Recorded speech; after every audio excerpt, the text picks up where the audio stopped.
Hello दोस्तों, स्वागत है आपका हमारे यूट्यूब चैनल पर। दोस्तों, आज का टॉपिक है वर्ण विचार। तो आज हम वर्णों पर चर्चा करेंगे, आपको वर्ण के बारे में बताएंगे। तो चलिए स्टार्ट करते हैं। अक्षरों या वर्णों के सुव्यवस्थित समूह को वर्णमाला कहते हैं। वर्ण या ध्वनि भाषा की सबसे छोटी इकाई है जो कानों द्वारा सुनी जाती है। जिसका अक्षर न हो उसे अक्षर कहते हैं।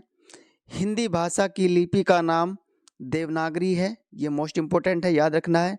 हिंदी भाषा की लिपि देवनागरी है। देवनागरी लिपि का उद्भव ब्राह्मी लिपि से हुआ है।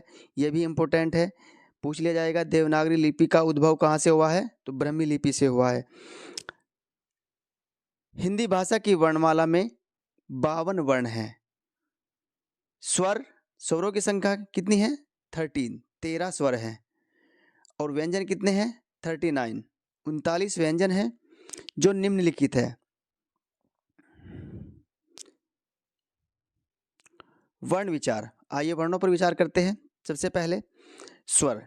देखिए, जो वर्ण होते हैं, वर्ण के दो भाग होते हैं, एक स्वर होता है और दूसरा भाग व्यंजन। इस प्रकार वर्णमाला के दो भाग होते हैं, स्वर और व्यंजन। तो पहले स्वर देखिए, स्वर में ह्रस्व स्वर होते हैं और दीर्घ स्वर होते हैं। और तीसरा जो प्रकार है स्वर का, वो होता है प्लुत स्वर। तो ह्रस्व स्वर में कौन कौन से स्वर आते हैं? ए, ई, उ, री। ये 4 स्वर ह्रस्व स्वर हैं। आपसे पूछ लिया जाएगा ह्रस्व स्वरों की संख्या कितनी है? तो 4 है। ह्रस्व स्वरों की संख्या 4 है। दीर्घ स्वर, दीर्घ स्वरों की संख्या कितनी है? 7 है। कौन कौन से हैं दीर्घ स्वर? आ, बड़ी ई, बड़ा ऊ, ए, ऐ, ओ, औ। ये सभी दीर्घ स्वर हैं जिनकी संख्या 7 है।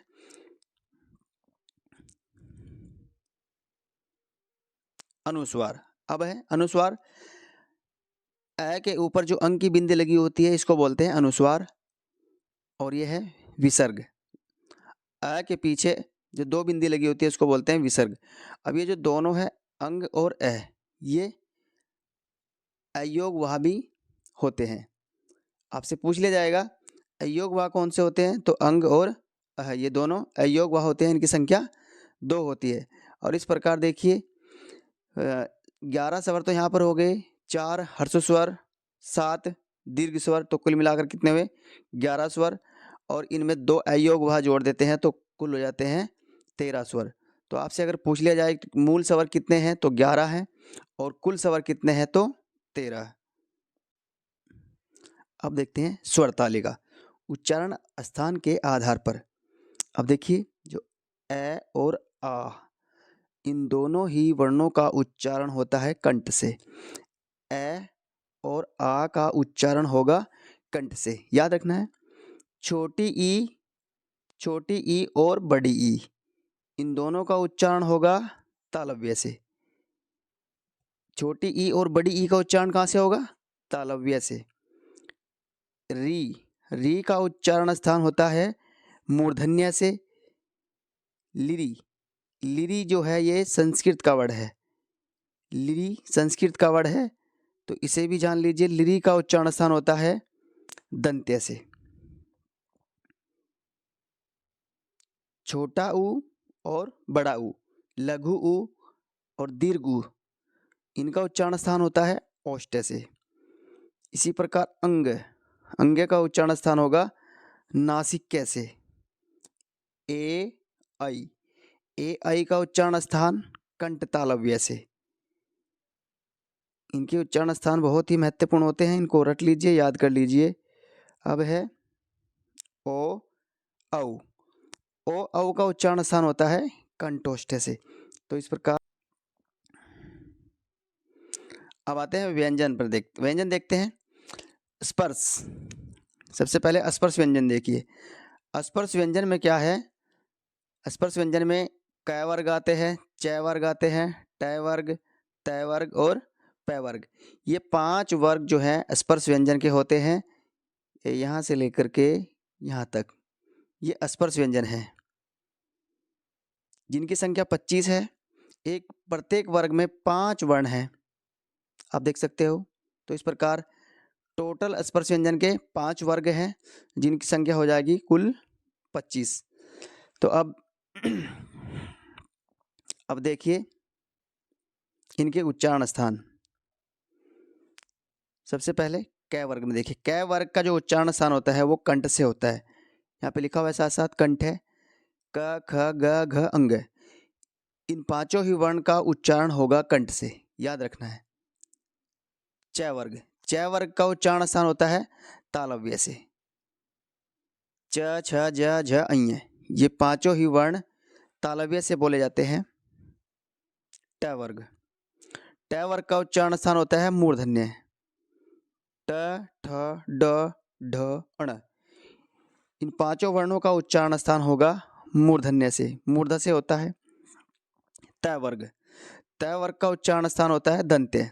त थ द ध न, इनमें दांतों का प्रयोग होता है, जीभ दांतों से टकराती है। तो इस प्रकार त थ द ध न पांचों ही वर्णों का उच्चारण स्थान होगा दंत से।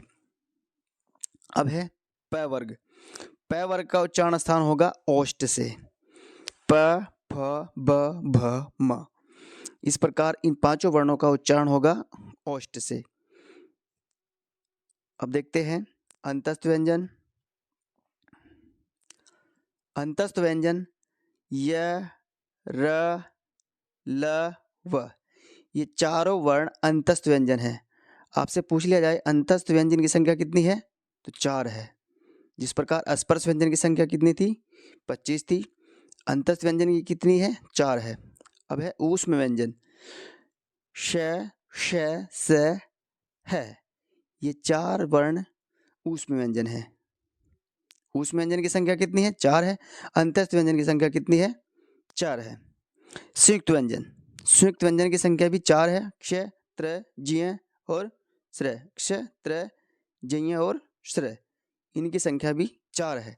इस प्रकार संयुक्त व्यंजन भी 4 है, संयुक्त व्यंजन 4 है, ऊष्म व्यंजन 4 है और अंतस्थ व्यंजन भी 4 है। आपको स्क्रीन पर दिखाई दे रहे हैं। चलिए अब देखते हैं आगे। द्विगुण व्यंजन, द्विगुण व्यंजन कौन से होते हैं, द्विगुण व्यंजन को उत्क्षिप्त व्यंजन भी कहते हैं। और ये ड ढ है, जिनके नीचे बिंदी लगी होती है। ड के नीचे भी देखिए बिंदी लगी हुई है और ढ के नीचे भी एक बिंदी लगी हुई है। इनकी संख्या 2 है, ये याद रखना है आपको। इस प्रकार कुल वर्ण है 52। वर्णमाला में कुल वर्णों की संख्या 52 होती है। अगर आपसे कुल वर्ण पूछे तो 52 बताने हैं, कुल स्वर पूछे तो 13 बताने हैं, मूल स्वर पूछे तो 11 बताने हैं। तो इस प्रकार हमने पूरे वर्ण विचार कर लिया है, पूरी वर्णमाला का विश्लेषण मैंने आपको यहाँ पे दिखा दिया है। आपको ये आज की वीडियो कैसी लगी कमेंट बॉक्स में लिखकर ज़रूर बताइए। अगर अच्छी लगी हो तो लाइक कर दीजिए और शेयर कर दीजिए। अगर आप ऐसे ही नए नए टॉपिक पढ़ना चाहते हैं, इम्पोर्टेंट टॉपिक सीखना चाहते हैं, तो चैनल को सब्सक्राइब कर लीजिए और हमें कमेंट बॉक्स में लिखकर ज़रूर बताइए। तो दोस्तों मिलते हैं अगली वीडियो में नए टॉपिक के साथ। Thanks for watching.